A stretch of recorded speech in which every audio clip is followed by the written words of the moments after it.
Ethanol का पूरा सच क्या है? क्या एथेनॉल से इंजन खराब होता है? क्या एथेनॉल प्रदूषण को फैलाता है? और एथेनॉल का निर्माण कैसे होता है? और भारत में एथेनॉल का निर्माण कहाँ किया जाता है? क्या है एथेनॉल? एथेनॉल का रासायनिक नाम एथाइल अल्कोहल है। इसका रासायनिक सूत्र C2H5OH है। यह एक प्रकार का अल्कोहल है जिसे ईंधन के रूप में प्रयोग किया जा सकता है। कैसे बनता है ये एथेनॉल? पहली विधि है जैविक विधि यानी फर्मेंटेशन।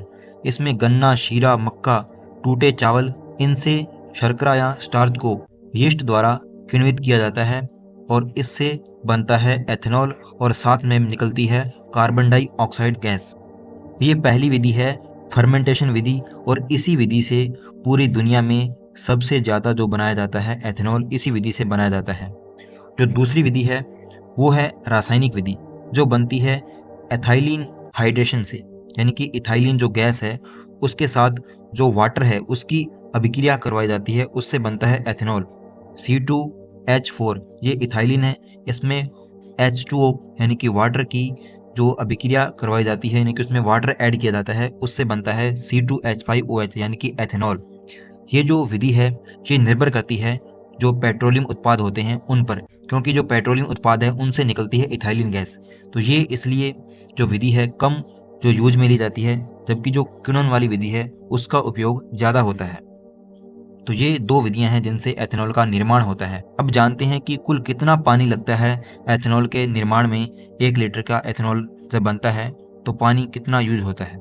यदि सीधे गन्ने के रस से जो एथेनॉल बनाया जाए तो लगभग 12 से 16 किलोग्राम गन्ने से लगभग 1 लीटर एथेनॉल बनता है और 1 किलोग्राम गन्ना उगाने में लगभग 150 से 250 लीटर पानी लगता है। इस प्रकार 1 लीटर एथेनॉल बनाने के लिए 1800 से 4000 लीटर तक पानी का यूज होता है, जो कि एक बहुत बड़ी मात्रा है 1 लीटर एथेनॉल बनाने के लिए। इसी प्रकार यदि मक्का से एथेनॉल बनाया जाता है तो लगभग 2.5 से यानी कि 3 किलोग्राम मक्का से 1 लीटर एथेनॉल बनता है। और इसी प्रकार जो टूटा चावल है उससे 1 लीटर एथेनॉल बनाया जाता है, तो उसके लिए भी लगभग 3 किलोग्राम चावल से ये बनता है। तो इनमें भी कुल पानी की जो खपत है वो हजारों लीटर में होती है। रासायनिक विधि होगी उसमें जो अभिक्रिया में लगभग 0.31 यानी कि 310 ml पानी प्रति लीटर एथेनॉल यूज होता है और औद्योगिक जो प्रक्रिया होती है उसमें अतिरिक्त पानी लग सकता है। ये रासायनिक विधि है जो इथाइलिन से बनती है एथेनॉल उसकी। जबकि दूसरी जो जैविक विधि है इसमें सबसे बड़ा पानी का यूज होता है फसल को उगाने में, जो प्रति लीटर एथेनॉल के लिए हजारों लीटर तक पहुंच सकता है। यानी कि इसमें जो फसल के उत्पादन से लेकर जो आखिर में एथेनॉल के निर्माण तक जो पानी की खपत है वो बहुत होती है। जान लेते हैं कि भारत में एथेनॉल कहाँ बनता है। भारत में सबसे अधिक उत्तर प्रदेश, महाराष्ट्र, कर्नाटक, बिहार, गुजरात जैसे राज्यों में इसका निर्माण किया जाता है और इनमें सबसे टॉप राज्य हैं वो हैं उत्तर प्रदेश और महाराष्ट्र। ये इसलिए टॉप हैं क्योंकि यहाँ पर चीनी उद्योग बहुत बड़ा है और गन्ने का सर्वाधिक उत्पादन होता है। इसी वजह से यहाँ पर एथेनॉल का निर्माण किया जाता है। अब यदि पानी के हिसाब से देखा जाए तो 1 लीटर एथेनॉल के निर्माण के लिए हजारों लीटर पानी का इस्तेमाल होता है। ये उसके आरंभिक चरण से लेकर अंतिम चरण तक पानी का अनुमान है। तो उसी हिसाब से देखा जाए तो इन राज्यों में यदि पानी की कमी है आम जनता के लिए, तो ये कारगर नहीं है विधि कि इस विधि से एथेनॉल बनाकर हम ईंधन का उपयोग करें और जो आम जनता है वो पानी के लिए प्यासी बैठी रहे।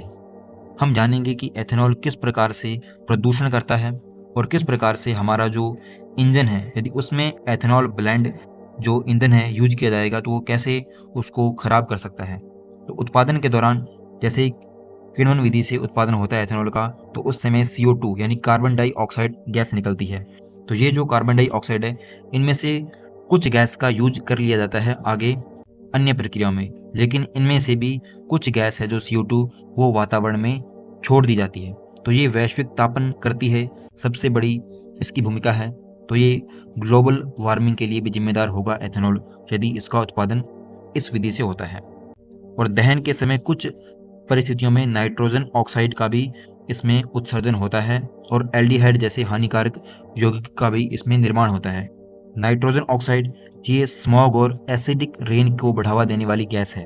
और एल्डिहाइड जैसे जो यौगिक हैं ये मानव के जो श्वसन तंत्र है उसके लिए बहुत हानिकारक है। तो ये इसकी लूज पॉइंट है। एथेनॉल जो फ्यूल है इसका यदि यूज हम करेंगे तो इसका जो उत्पादन होगा तो ये भी प्रदूषण करता है, ना कि ये पूरी तरह से प्योर है। यानी कि किसी भी देश की सरकार या कोई कंपनी ये दावा करती है कि एथेनॉल वाला जो ईंधन है वो पूरी तरह से शुद्ध है, उससे कोई प्रदूषण नहीं होता, तो ये पूरा सच नहीं है, क्योंकि ये ईंधन भी प्रदूषण करता है। अब देखते हैं कि ये इंजन पर कैसे प्रभाव करता है। क्योंकि पेट्रोल की तुलना में इसमें एनर्जी कम होती है, इससे जो इंजन का माइलेज है वो घट जाता है। एथेनॉल हवा से नमी सोखता है, जिससे जंग लगने का खतरा बढ़ता है।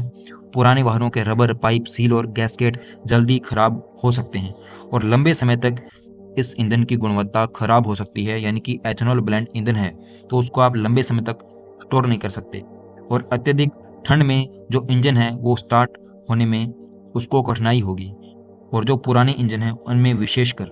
और सबसे बड़ी बात कि जैसे इंडिया जैसा देश है, वहाँ अभी तक जो पूरे देश के जो गाड़ियों के पेट्रोल के जो इंजन हैं मोटरसाइकिल के, वो पूरी तरह से एथेनॉल ब्लेंड के लिए अभी अनुकूल नहीं है। तो उसमें आप ईंधन का यूज करोगे एथेनॉल ब्लेंड का, तो वो बर्बाद ही करेगा।